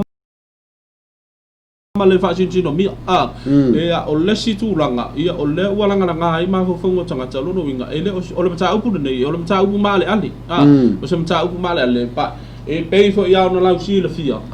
ia le o ina fo yo tato if you have a problem, if you try to find a solution for the problem, it's a tau fo ona va ai fo ima titilo ia ise a walla fo le fa ale nga ina ia le pe fa ma fa yo fo ia fa fi tau do wingala ya ta wa ya pe ya na ta fo isa no nga ta yo le pe fo fa nga fo le ia le fio nga le tua ia te tustusi mai le so so tangata ia mai si fo ia ta po inga e o talo mar tu ala lo ta to por kalame to Tauafiafi Ma Le Loabay a wat la tu ile o na fa ta wa wa na o se tangier pu mate lo fangia awa fa ko na awa ia ta wa ia a fa pe o le te na fo le man tu fo o por tusi o le marongi o le ola o to ile ola is a fa pe o ngalo le tu o lo tu ranga le o fo linga lo le wa fa no fisidi o tato umala fo ile sao se lotu a tangata la ia lo na tali tonu mal fa tu ile tua o tato o kensiano ia talia Yesu maola ia mai ia imeleta sai paia sakaria ia fa pe fo ia Taylor Wilson fa taile tua God is always good sa o le lava fa tai mo fa malosi ia male mani ese tulia ia le wa misia tu lunga ia le me ia tu lunga ia le lo fa anga ia mai nai Bonington malo lava le tu ino la tu fa tai lava ia tu lo tu ngane lo fte la tu mo si uso solo Tauafiafi Ma tanga loa sa anga fa pele no falo fa pesi usan ya la ngutu tele mali I malua fa pesio la to ainga I ala papa choice I malua alo fa tele atu ona yo ona ia Bonington male ainga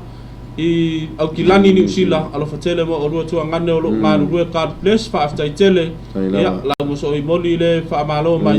ya fa malo fo ya ile on sai fo I male tawa tai tu te mo fa go le fo ya so lua pero tu langana ya tu sai fo I male mja pusa langa wa fo tonga ba ile fa ta otto lo suma tasi fa po lo suma to Proverbs chapter 21 verse 23 for my whoever keeps his mouth and his tongue keeps himself out of trouble.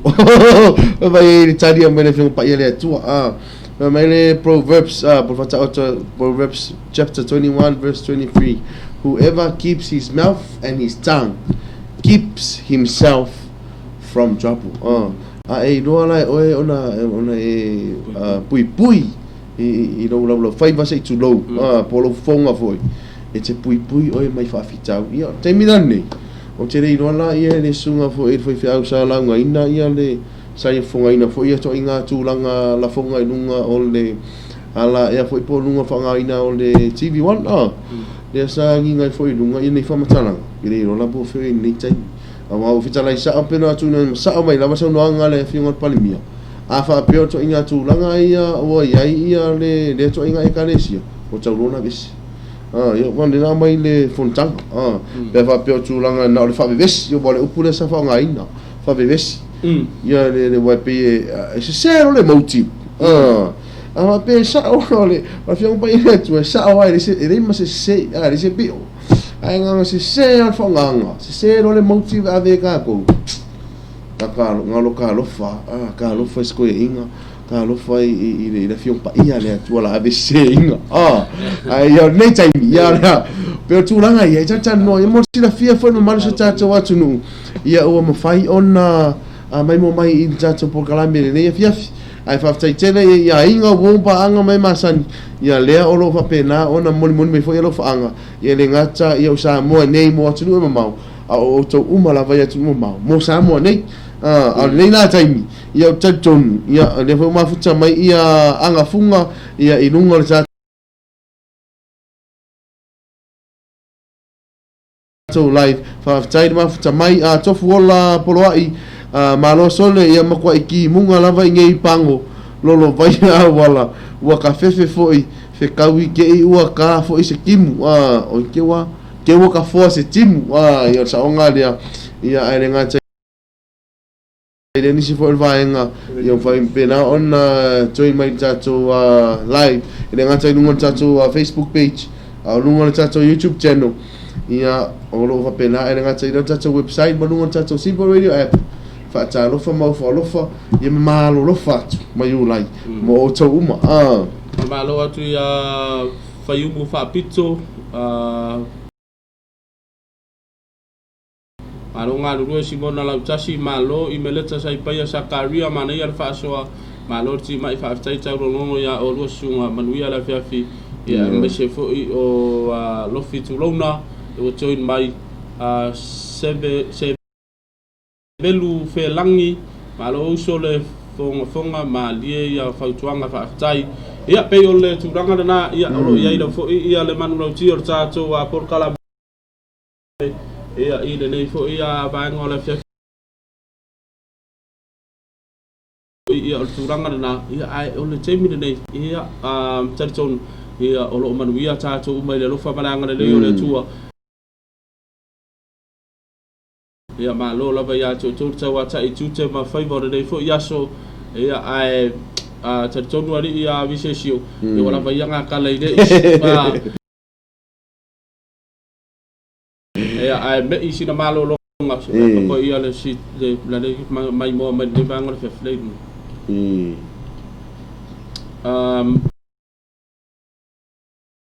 ia ai te fa malo tu lava ia toni pele ia o le ala fo ia bai mo mai ia le sunga fa fe ngai ia levi and some kisar mo ia fa pe ia lo fitu lona ia ai kope kwa iswa nga le me ilo le sina malo longa to mai ia le wa mana fa malo ia lo fitu lona ia ma toni pele le to mai ia fa malo atu ia to uma e to no la se sina malo longa to mai fa fonga ta to ia ise au te rengo ta to wa tala mai sa mo fonga na tu ia sunga ia tunia alsana manule ia bai fa longa ia le vanga le Lope shop ia fa pe fo ia le vanga le isi banka ale la to la uranga na le ta to fa tu pe tu to ta tu ia mai se ia ole so mai malaranga tu ia malaranga sua ia ale just only 5-star hotel here in Samoa le vanga ia male te tu pala unanga ia Tauafiafi Island Resort e no fanga tu ina I mota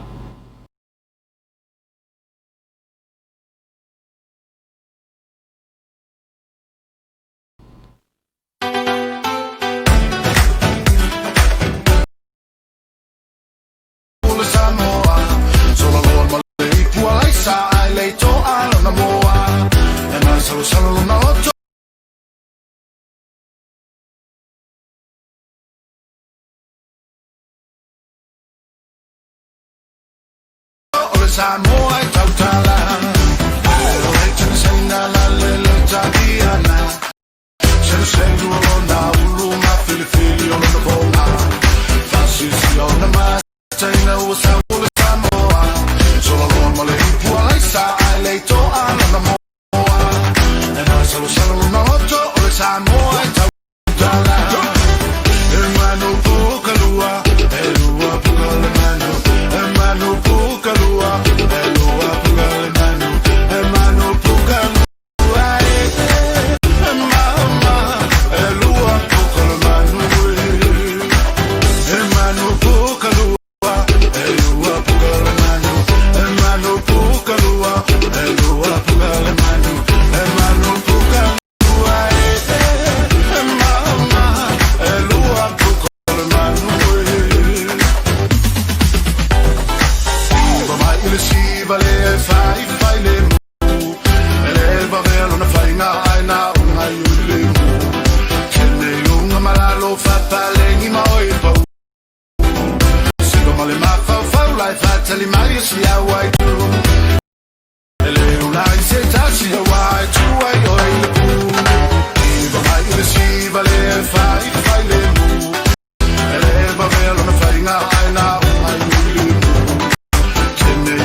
I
Tauafiafi, welcome to Tauafiafi Island Resort.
National Bank of Samoa. Umang kakangong sakit. Yeah, will may pay more cook. Lesan pafkakele lama. Ia whai loa e kaoi ka pui mo umulei na whakute. Lesan me la kaoi full for kupe. Oi aia. Whaonga ka ua le Easy Bank. Whaonga nei lo le Easy Bank. E whi avea ia iau se leni mai lau tau ngā tupe le National Bank anga e le Digital Mobile Money. Matalai ai si masin tala tupe po o se la la tani. A le Digital iso o se taimi. National Bank of Samoa. We are Samoa. Transact safely from your home with M-Tala. Recharge.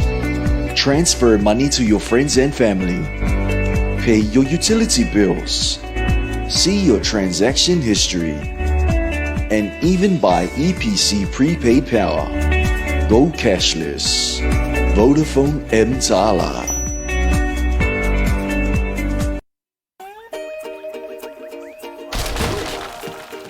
Life's full of unexpected events and expenses. Now, Digicel Mobile Money provides a simple, secure service to send money to the Pacific. Log on to digicelmobilemoney.com. With more agents and longer opening hours to shop or get cash, life just got easier with Digicel Mobile Money.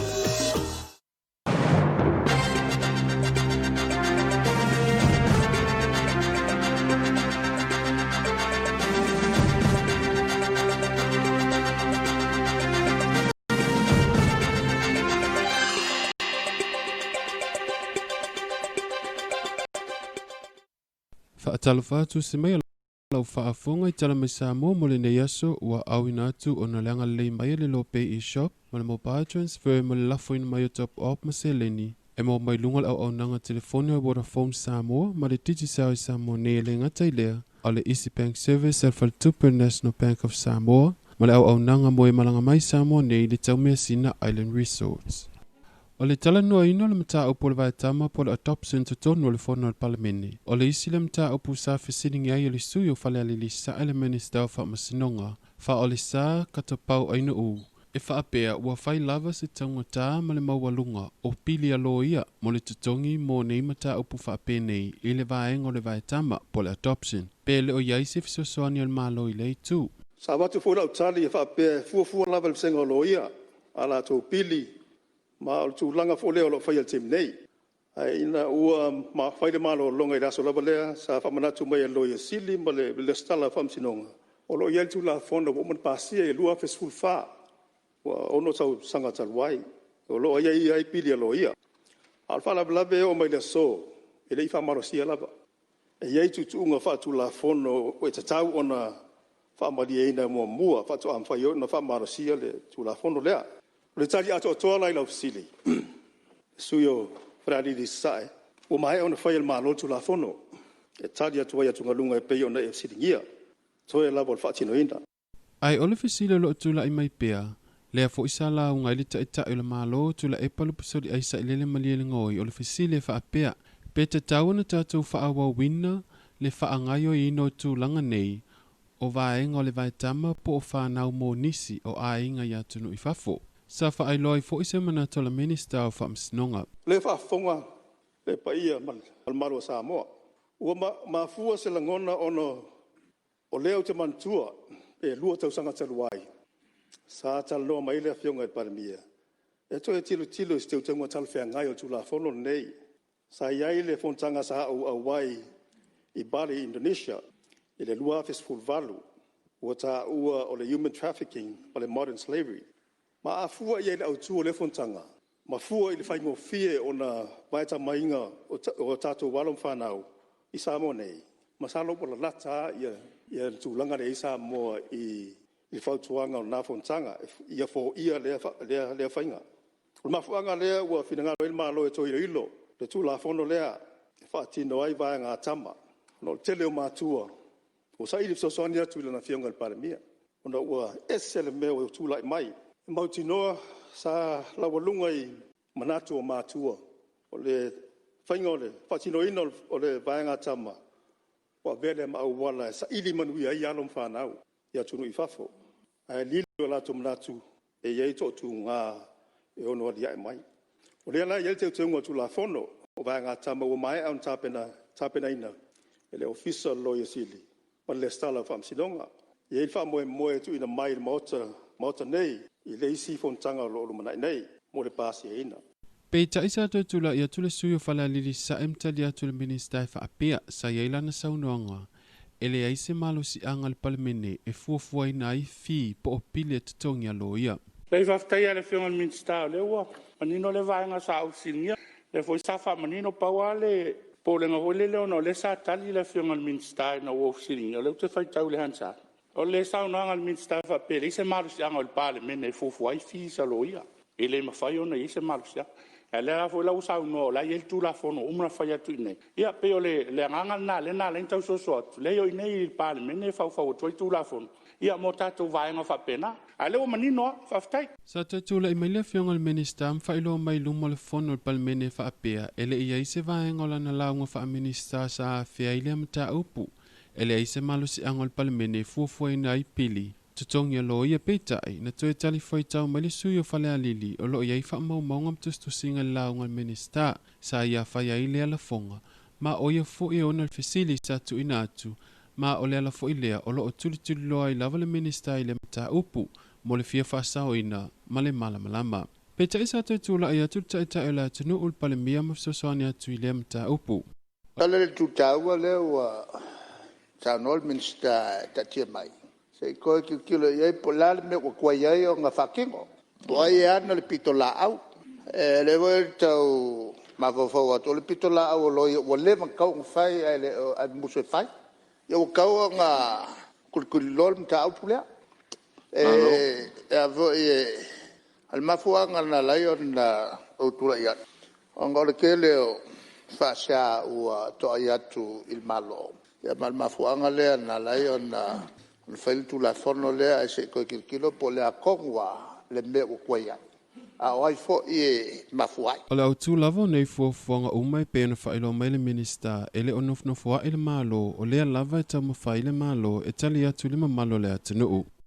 o le fisilingi ai sui mai a fengam fale se ela le minister fa msinonga simta upu mo le filifilia ina le o fa msino Samoa o le manatu sui nei e te tauna filifilia fa msino Samoa mai nu ta itasi o le atunu Whainga whaamai fōu mai o na whaatati el presidente o whamsinonga whanuam swafa. O te mi mua le nei, ua wha mua i langa waa malto mai i le poto sa lau e tau wala mai le whainga o suenga tustusi. A pāsia le suenga o na wanoa le whaatatalnoina interview. O loo so soani elinga komisio ngā ruenga malo i le whainga. O rona winga ua si le anga waa mana mia i a tātou whamsino Samoa. Ma le nganga tonu lea, o le whainga whaavai. Ia filia whamsino SS nu e o mai ai. Ina ia awane i toe white e nai. Te whamasino ma sem tā upu. Ma vea ma mafu anga e tō loa ai. Le whaatino ina o whamsinonga. Ma ua maita wina. Le au ngā o le fuwhanga ua leo toe iaise whamsinonga ua toe tō loa. Mai le amtanga o tausang nei. Ona o se white e nai o le whamsino. Ai ole manatu le sui me fasa lele anga lua e whapea, pele o iai se fua whaatitau re komisino whainga palota, mo le atanu, lea e malanga atu i savai, mo le whainga o lato e kisi. O lea whiutanga i nei le komisino whainga palota, ramtanga ruenga tupe, mo le Bosef Soswani, le anga lea wa sao noa mista ngā ruenga, e le aise tangata malanga fua, e le eskate tia fua, e tongi mo pase se tangata malanga ai ala fa stem yo o iluma pe a mautu le fufuanga ele fa mo mai ai te sema o tausang nei le ngarwenga tele pa te mi mo nei ua fausi ai se no fuanga tu tonu lo ofisa fenga palota talo mai le tu so tasi o Samoa ala tasi nei fuanga fa tatia al fenga malol nei fa tino ile pa ingale nei le nga tai le ua tele is fuanga ua fai ona usiele fa tino ina le komisino fenga palota i te tonu o le pa ingale nei mos fa ta inga mua o le toe fu ta inga o tu la fono e ala fa uina mal pasi ino i le parlamento tu la fono phone le tolu tu la fono fenga palota lua fa suiva tu la fono fenga palota lua tu la fono i tu malo fa palota lua fa suiva tu la fono komisino fenga palota lua fa suiva lua fa nga ina o so ta inga fa teknologi nga sa ma fai ona fo ai mai malo ko le saute i se tau e 3 miliona tala o lo fa nga ina ne lo fiso fenga palota mo lo fenga fa tino na nga wenga o le fanga yo ingo le stala o tangata palota na amata mai lava i le lua fe sulo i no mai al palota lua fe suluono le nganga i maua o matangata nga vaa le avanoa le stala ai a palota longa fa a mai ta wina al komiti fa parlamento tula fono o le komisi o fenga palota le isi tu tino al malo o au sia tu mai o ana ripoti fa tau sanga i tono taimi fa tapla ina up to date o fa fango fiel fa tino ino ngal bengal komiti o le fausi ina la le fale mo sa vai o se fuanga lo ma le al malo e fatino pa le le tala tupe La fiangal minister fa msnonga fa ole sa ka topa o inu o ila na saunoanga. Onisim ta aupusa tala sua ia i tonu le fono le palemene sa fa ilo i manato nisi sui fai pule mai le motu tele e pule ono lea ele motu tele i sala fai. Le ai nana le sa fa longo a pe tali men ta pule ale na no fa tai le fiangal minister ai se lam ta ia lang le sa tali manino le fiangal minister o company va ele ma fai tu lang ale ana no fa tai atu le tama tu le fiangal minister le men no ta sanga ai wa le no ta tu officer palota i fa pe na fa malo sia le palota o tangata uma me foi na le sa talo tu ai se no e malanga fuai ia au palota se va fa tai la lo manino tali minister si tanga ai lang le sa tali malo mo me le ma fai ona le foi to suska se tu per company va ai pe o le mau atu se no ngal minister fa tai o le la tanga i le officer foi nga palota e se la mta upe e se me le pule la na nai la fica pa wa le pule le tona moto na sa la fai sa ftek no fia fa talai e sa fa ka ina te ai o tu lai atu na fia ma fa ron o te le fia i le fa o lo tauina o le usonga pule ono lima isi pule la ai ma le pule o ainga msala fai na sue le toto awala ne itoe fai ni saunoanga e bevesi ai le usonga e file mu o le usonga fo e ye le fa fata deve foi ana olo le fuama fa longo la ofionga ia ai tu ia fa pe o le o mai ale tulanga o tatu a to ma le tau ia ele no le o kule mai de skao fiki el puke sa ko ikea ina yo mo e kule ale foi no ilo la o miskala on la ia palo yo le foi pule ko sa uma pule pe on sa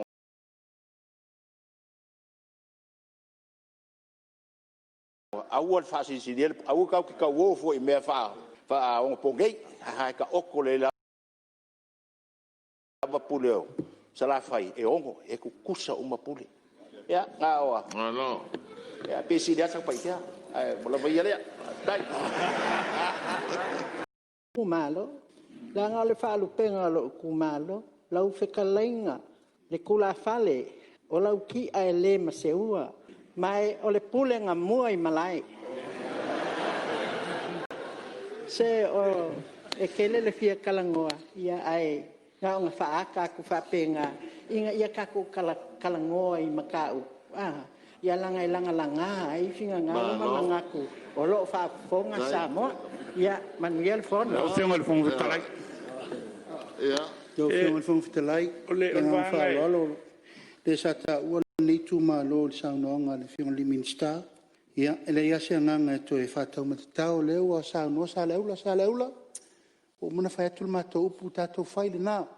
Tatou wolo le fua mo sa ia leu mai tau atu. Ia, sa fotu la fai to al tai. Se le tau langa matatala le tatou o popo i le mota.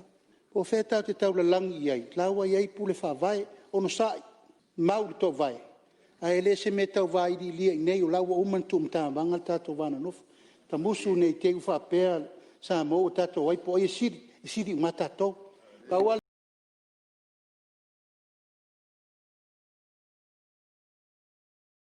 mea, tu le mai la vea info sa le ula. Tu ngang fa la. Po i pule fa vai, o i pule tofia, o i la te pau pule. Wai no fo mani. No ia ia le moenga tu sa mau. Le pale bia le tau na le moenga ma lufi. Ale tau tu sa mau. O la fionga le minstao le sa no ai tulanga le sa o talo ele launga mua le a facela. Sa o avele matau pule i fa tau i mo meo o sui e tonu o famsinong. Ona sa talo mai le sui le facela. Tu sa mau e apea o launga mua o fatu o lo falu penga na le la batu. So se tala le tupea e te launga mua ai a o lo o onga ta upu tonu o palemene o le mea na tu sa mau.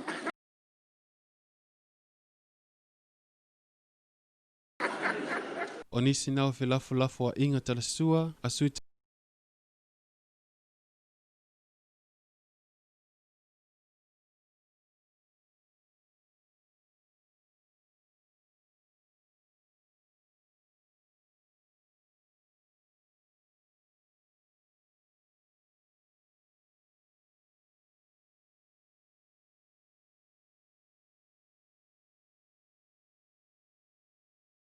te tasi tonu al mota fono, ele la tau fono fa palemene. O le nasi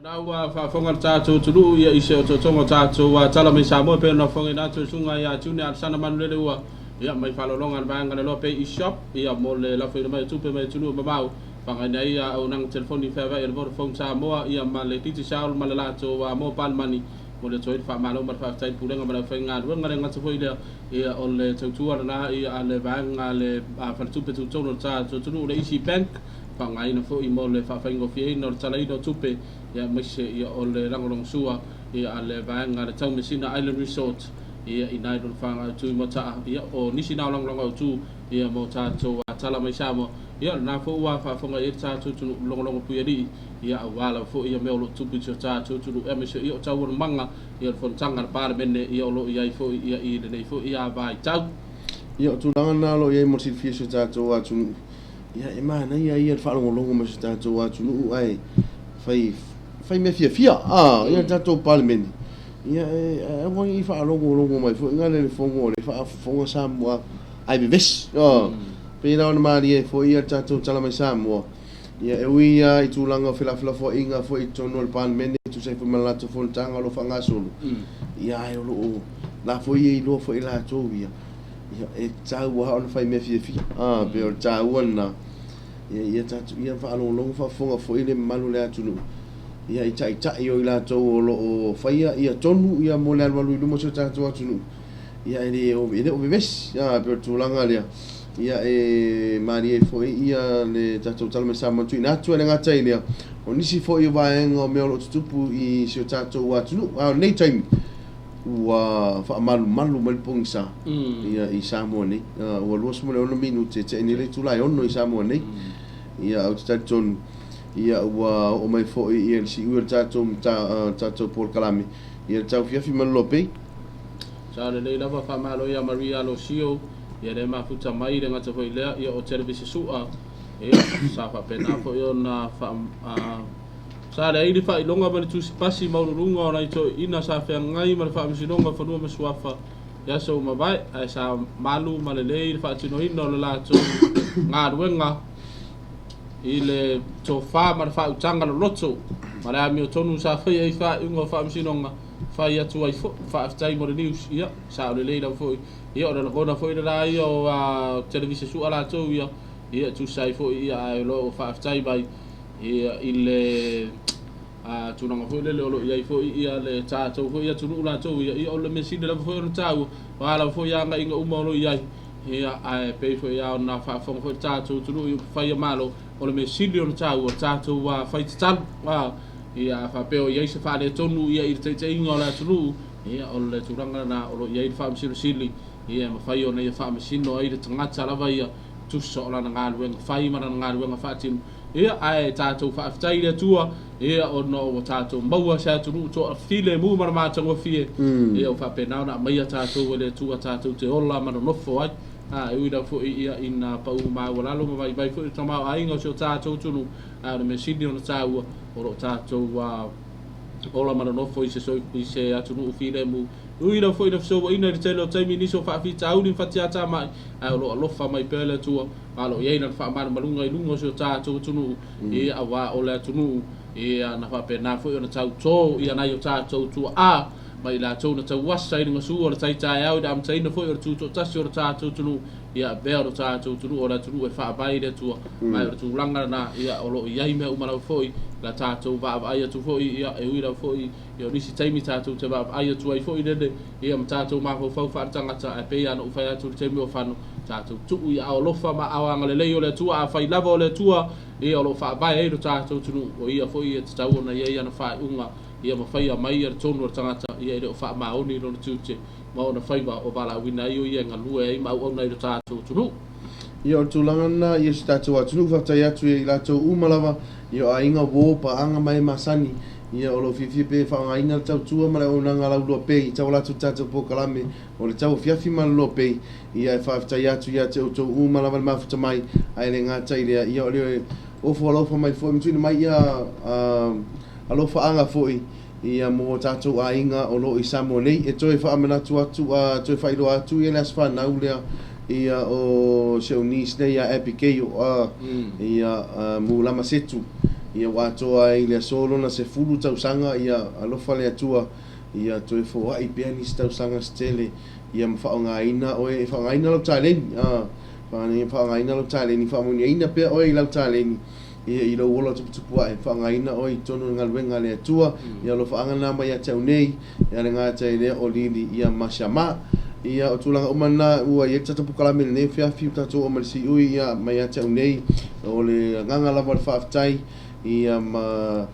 faafetai atu ia inga ia o i latou uma lava sa mafuta mai tatou pukalame ia mai le amatanga se ia o mai lava temi nei le ngata ile ia pa anga masani fia lava e mafuta mai lunga tatou Tauafiafi Ma Le Loabay fa manu ia le atua ia i tiu te mga luenga whenga i foi manu sio tatou watunu whenga fio ai ia whenga solo ai ia nisi foi tu langa tau ngā luenga la tolo fa pena ona whenga luenga nei tu la se ia malama le aso atai au fa atasi le tu mautou ia tinama te mama tua ia fa pena ona pule alo fa pele atua ia fa popo ni aso stele ia o tatou mafutanga le ngata ia o le tou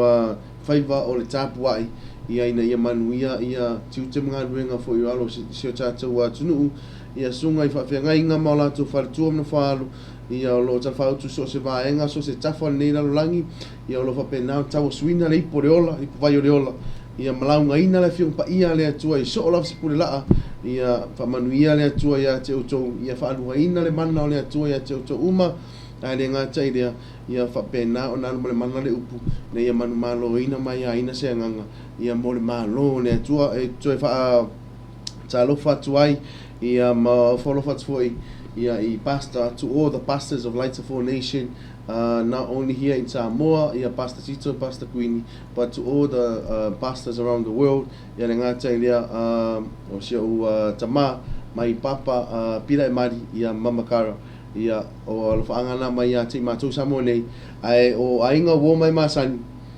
ia tatou tu mau le ri wa tatou mau fia o le ri ia on tatou mau le ia on manuia mai ia te ia mai tau nei ia le fai ua tfoe reu so ia iu lai ia le tatou pokalami ne fiafi anu te le ina faiva ia o lau singa foi ne fiafi tau faso I fua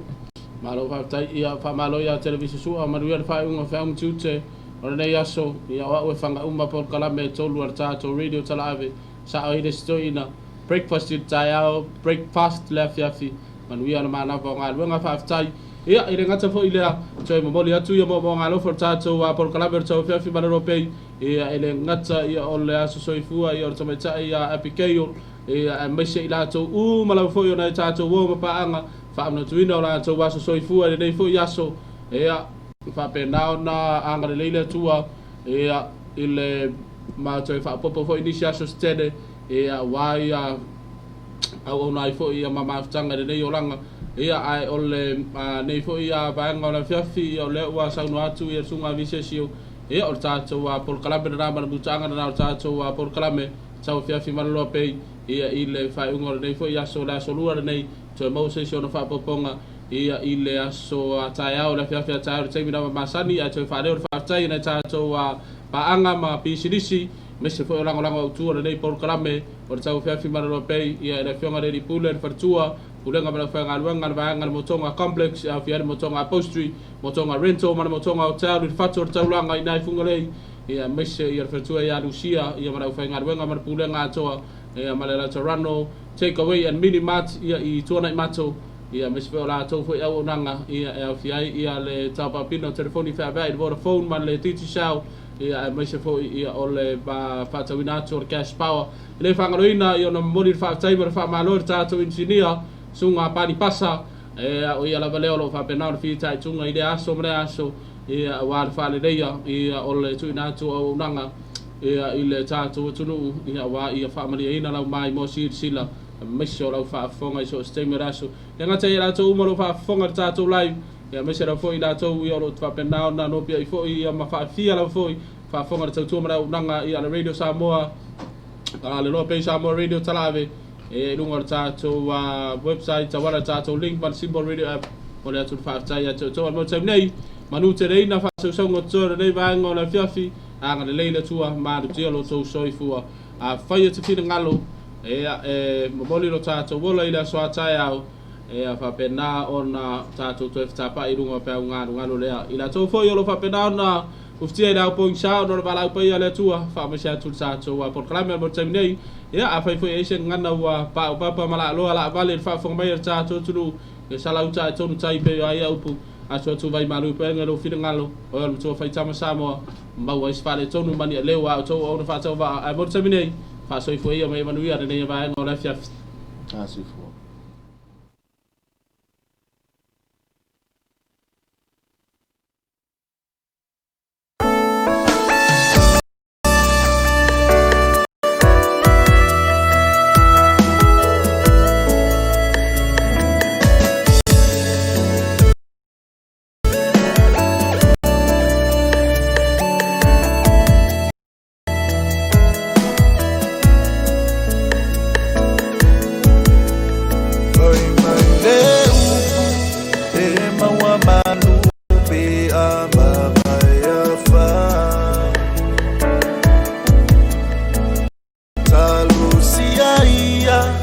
I'm